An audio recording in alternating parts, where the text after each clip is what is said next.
better. First off, I hope everybody had a great Thanksgiving. I went Black Friday shopping today. Got this sweater for myself. Pretty nice. I like it. Yeah.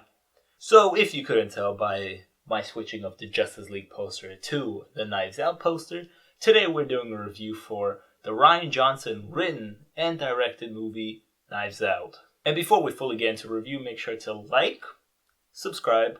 I really appreciate all of that. Check out some other reviews, check out some other videos. And yeah, let's get into the review. So the movie starts with revolving around the fact that there has been a suicide in this family. Christopher Plummer's character has died, and basically it's being ruled as a suicide. And such, the likes of Lakeith Stanfield's character, who is the detective, comes in to see what's happening, to interview all the family members, and then Daniel Craig comes in as a private investigator, a famously known private investigator, and he believes that it was a murder, not a suicide. First, let's talk about what I like about this movie. I think this movie is so well written. It's very clever.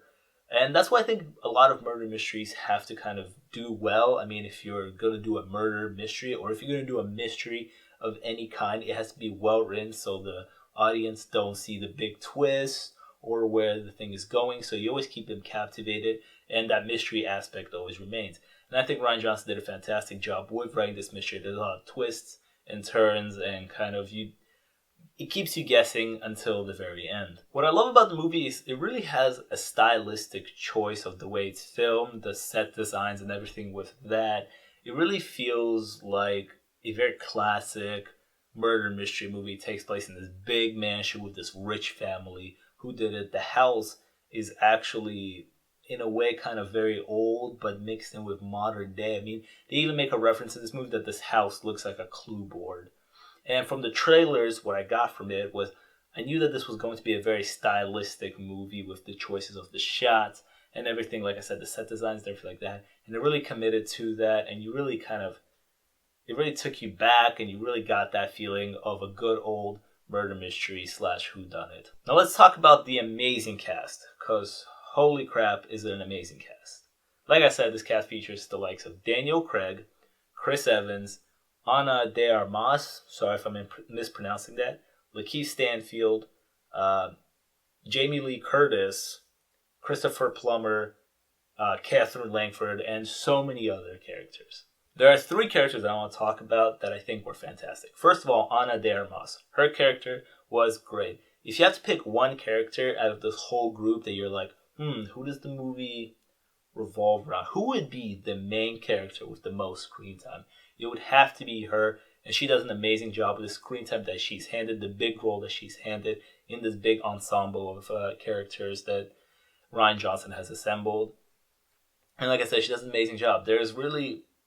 She has to go through like a roller coaster of emotions throughout this movie, and she does a fantastic job with that. Second character, Daniel Craig's private investigator character that he has to deal with.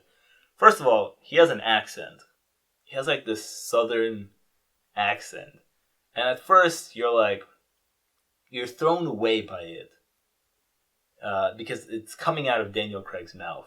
But honestly, after just a little bit of it, you get really used to it. You really commit to it. He really commits to it. And what I love about his character is that the performance is over the top, but in a very good way. Like I said, this movie does have a real feel to like a old type of murder mystery / whodunit.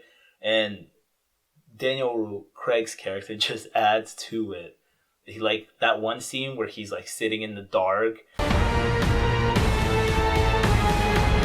I suspect foul play. And the last character that I want to talk about is Chris Evans' character. Yep, that guy right there, Captain America, good old Captain America. And to be honest, it was great seeing him in a different role in Captain America. I mean, this role is so far away from Captain America. It's kind of mind-blowing seeing him in a different role through all these years. I'm a huge fan of all the Marvel movies and stuff, but it feels really kind of bittersweet, the fact that Robert Downey Jr., Scarlett Johansson, Chris Evans are done with these big roles that basically, really think about it, over the past 10 years that they have been doing this Marvel thing, that's pretty much the biggest things that people have seen and that they have done, There's something scattered here and there, but especially the likes of Robert Downey Jr. and Chris Evans, they've just for the past year in a row, they would just make a Marvel movie a year and then move on. But I was really excited about the future after they said they were done with the whole Marvel stage of their life. Because I was like, okay, where are they going to go next? Once his character shows up to the house, it really feels like the setting and the feel of everything has just been leveled. I mean, like, he has some bad relationships with some people in this family.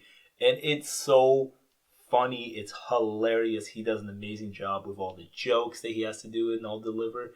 And it really feels like his character kind of changes the movie and where it goes. Like I said, Ana de Armas, Daniel Craig, Chris Evans, those are my three standouts out of this big cast. But nobody slacks off. Everybody does a fantastic job. And this whole cast is great and should be praised for the fantastic job that they all did in this movie. So combining the clever writing of Rian Johnson with the amazing stylistic directing that he chose and the fantastic cast, this is one of the best movies of the year, and it comes a little late in November, but it's one of the best, and I highly suggest that you go see it. I think it's a movie for everybody. It has a bit of everything, you know. It has some of that humor sprinkled in, a little bit of that mystery, and it's just a fun time at the movies that I think everybody will enjoy.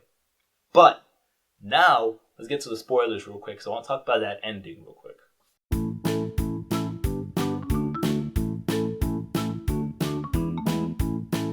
Now, coming into a murder mystery movie, I feel like everybody's always like, can I guess who did it? And I actually kind of guessed who did it before I went to the movie. Like, I had my guesses. But then, after this character shows up on screen, it's definitely like, okay, this guy most likely did it. And the movie kind of starts to lose that whole mystery of like, oh, okay, who did it? At least to me, it did. So as soon as Chris Evans' character comes on screen, I'm pretty sure from the trailers, he's shown us to be the douchebag of the family that people don't like. And he is kind of the douchebag of the family in this movie. And my only guesses of why he was the one that did it is because I thought this movie was going to go with the route that the douchebag was the one to do it. And technically, I was right. So when that whole twist came at the end, like when Daniel Craig told Lakeith Stanfield to clear the house except one person, it really had me guessing. I was like, okay, who is that one person? I guess they figured it out at that point. Who's going to be that one person? And when Chris Evans walked in, I was like, okay, kind of guessed it. I kind of guessed that they went with this whole route of that the douchebag did it.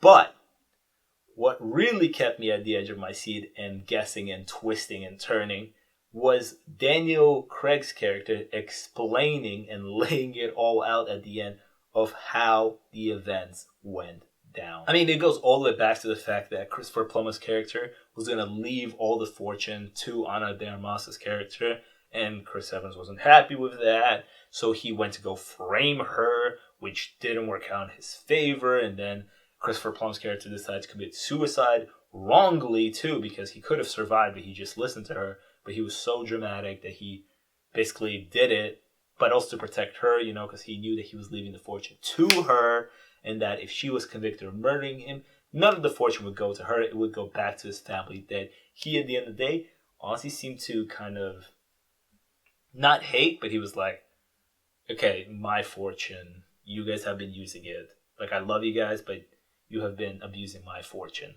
So that's just all I had to say about the ending, really, is that, to me personally, the idea of who did it, especially after the character comes on screen and you really get a feel for him, it's pretty clear that he had something to do with it, something major to do with it. And at first I'm thinking that it's so straightforward that, yeah, he straight up did it. But the movie, with the layout and the explanation of it, it shows you that it's not so simple who did it, is that there's all these dots that are connected. Final point, can we talk about how badly the ending was for Jamie Lee Curtis's character? I mean, this movie literally left her to dry at the end there. Her dad died. Her dad committed suicide when he didn't need to commit suicide. He could have survived. Her son was involved in her dad's death. Her son actually committed murder, so he's going to jail. She didn't get any of the fortune. Martha got all the fortune. But to be honest with the fortune part, the last part, I kind of feel like she was the only member of the family that didn't need it, because the whole movie she was boasting about how she's self-made, even though she's not self-made because of that 1 million loan. But she seemed pretty successful on her own at that point, so it doesn't seem like she needed that. And also, her husband cheated on her. She found out at the end there that her husband cheated on her. That was actually kind of a plot point that kind of was brought up just to bring tension into the family more, I feel like. And then it kind of just died down, and at the end it was brought back in a very kind of clever way with the letter and the burning. I really like that. But yeah, her husband cheated on her, so she's no longer with him, and her whole family, or her whole life actually, just fell apart at the end of this movie. So, like I said, I think Knives Out is one of the best movies this year. Rian Johnson did a fantastic job. The whole cast did an amazing job. Definitely go see it. It's a fun time to movies. I think everybody will enjoy it, like I keep saying. And yeah, make sure to like, subscribe, all that good stuff. I appreciate that a lot. And check out some of my other reviews. Check out some of my other videos. I just did a video recently where I did kind of like a sketch about those entrepreneur ads that you always get on YouTube. So go check that out. That was really fun to make. And I'll see you guys later.